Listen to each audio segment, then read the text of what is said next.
Halo, perkenalkan, kami dari kelompok 6 akan membahas mengenai evaluasi proyek Teluk Benoa. Baik, sebelum memulai penjelasannya, kami akan memperkenalkan diri. Perkenalkan, nama saya Misha Putri Baswara dengan NIM akhir 079. Dan perkenalkan, saya Sydney Zaneta dengan NIM belakang 083. Materi pertama adalah latar belakang. Teluk Benoa merupakan perairan pasang surut yang terletak di belahan selatan Pulau Bali. Reklamasi di Teluk Benoa diperlukan karena menurut PT Tirta Wahana Bali Internasional atau PT TWBI, Teluk Benoa merupakan muara dari 5 daerah aliran sungai atau DAS. Tidak adanya pengolahan sampah dan limbah secara baik menyebabkan pendangkalan pada teluk secara masif terus-menerus. Penumpukan sedimentasi yang bertambah setiap tahunnya, serta pengerasan endapan lumpur yang mengikutinya, akan menghalangi alur laut dan asupan nutrien yang akan mengancam keberlangsungan ekosistem di kawasan Teluk Benoa. Kondisi Teluk Benoa yang tidak produktif inilah yang menyebabkan perlunya revitalisasi dan reklamasi di Teluk Benoa. Namun, reklamasi Teluk Benoa tersebut dinilai tidak sesuai. Masyarakat Bali banyak yang menolak karena Teluk Benoa merupakan kawasan konservasi hutan mangrove yang tidak boleh direklamasi. Hal itu tercantum pada Perpres nomor 122 tentang reklamasi di wilayah pesisir dan pulau-pulau kecil.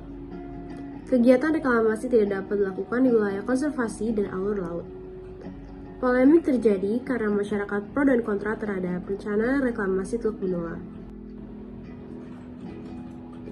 Terbitnya Surat Keterangan Gubernur Bali nomor 1701B/01-HK/2013 tentang izin studi kelayakan rencana pemanfaatan pengembangan dan pengelolaan Teluk Benoa dan terbitnya Perpres nomor 51 tahun 2014 tentang rencana tata ruang kawasan perkotaan Denpasar, Badung, Gianyar, dan Tabanan yang menyebutkan kawasan Teluk Benoa yang awalnya berstatus wilayah konservasi berubah status sebagai wilayah pengembangan dan pemanfaatan. Perubahan status inilah yang menjadi alasan bahwa Teluk Benoa dapat direklamasi. Reklamasi yang dilaksanakan di Bali disinyalir ada kepentingan-kepentingan di dalamnya, karena Bali merupakan salah satu pusat pariwisata internasional di Indonesia. Artinya, dengan adanya reklamasi akan menambah kawasan pariwisata dan menambah jumlah wisatawan untuk datang ke Bali.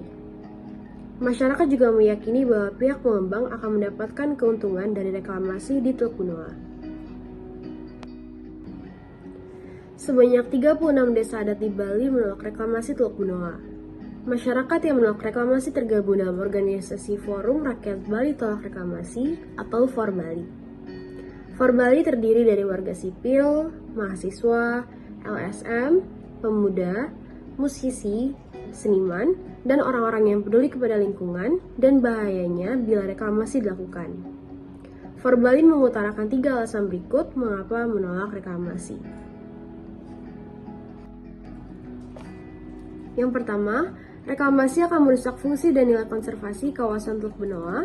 Yang kedua, reklamasi yang menyebabkan berkurangnya fungsi Teluk Benoa sebagai tampungan banjir. Yang ketiga, dibuatnya pulau baru menyebabkan timbulnya kerentanan terhadap bencana alam. Yang keempat, reklamasi akan merusak terumbu karang yang ada di Teluk Benoa. Yang kelima, reklamasi akan mengancam ekosistem mangrove. Yang keenam, reklamasi akan mengakibatkan abrasi pantai di sepanjang pesisir Bali. Yang ketujuh, reklamasi akan menimbulkan kerusakan keanekaragaman hayati di tempat pengerukan. Yang kedelapan, reklamasi adalah cara investor untuk mendapatkan tanah dengan harga yang murah di kawasan strategis di Pulau Bali.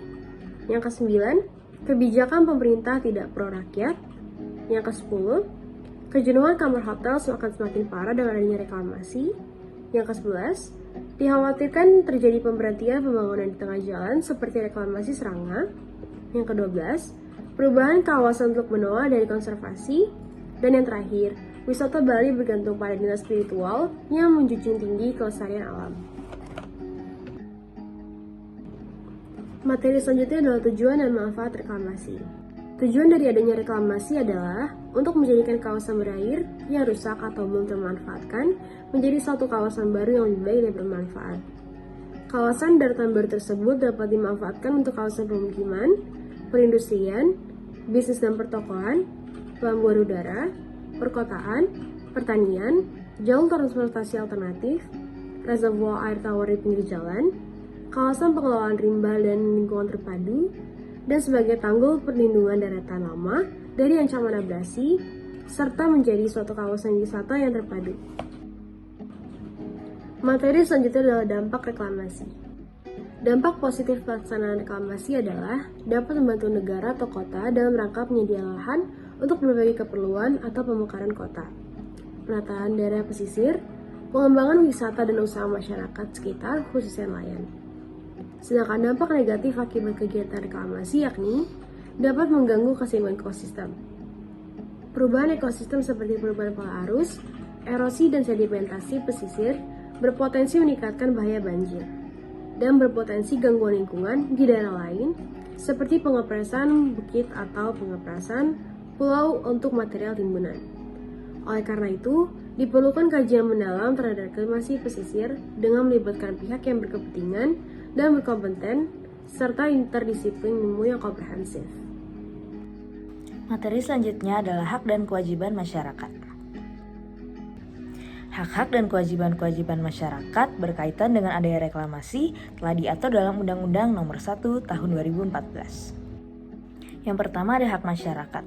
Yang pertama, hak masyarakat yaitu melakukan kegiatan-kegiatan pengelolaan sumber daya pesisir dan pulau-pulau kecil berdasarkan hukum adat yang berlaku dan tidak bertentangan dengan berlaku dan tidak.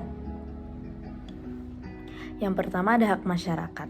Yang pertama, hak masyarakat yaitu melakukan kegiatan pengelolaan sumber daya pesisir dan pulau-pulau kecil berdasarkan hukum adat yang berlaku dan tidak bertentangan dengan ketentuan peraturan perundang-undangan. Dan yang kedua, memperoleh manfaat atas pelaksanaan pengelolaan wilayah pesisir dan pulau-pulau kecil. Yang ketiga, memperoleh informasi berkenaan dengan pengelolaan wilayah pesisir dan pulau-pulau kecil. Yang kedua ada kewajiban. Masyarakat di samping mempunyai hak terhadap hasil reklamasi juga mempunyai kewajiban-kewajiban yaitu sebagai berikut. Yang pertama, memberikan informasi berkenaan dengan pengelolaan wilayah pesisir dan pulau-pulau kecil. Yang kedua, menjaga, melindungi, dan memelihara kelestarian. Yang ketiga, menyampaikan laporan terjadinya bahaya, pencemaran, dan atau kerusakan lingkungan di wilayah pesisir dan pulau-pulau kecil. Dan yang keempat, memantau pelaksanaan rencana pengelolaan. Yang terakhir, melaksanakan program pengelolaan wilayah pesisir dan pulau-pulau kecil yang disepakati di tingkat desa. Kemudian selanjutnya ada alasan penolakan masyarakat Bali atas reklamasi Teluk Benoa Bali. Adapun beberapa alasan masyarakat melakukan penolakan. Yang pertama, kawasan Teluk Benoa adalah kawasan suci yang digunakan untuk menyelenggarakan upacara adat umat Hindu di Bali yang tidak boleh dimanfaatkan untuk kepentingan bisnis, apalagi direklamasi pantainya. Yang kedua, menurut adat dan agama Hindu, merubah alam adalah tindakan tidak terpuji apabila membuat kerusakan lingkungan dan merugikan makhluk Tuhan. Yang ketiga, reklamasi akan merusak fungsi dan nilai konservasi, pertanahan dan perairan Teluk Benoa.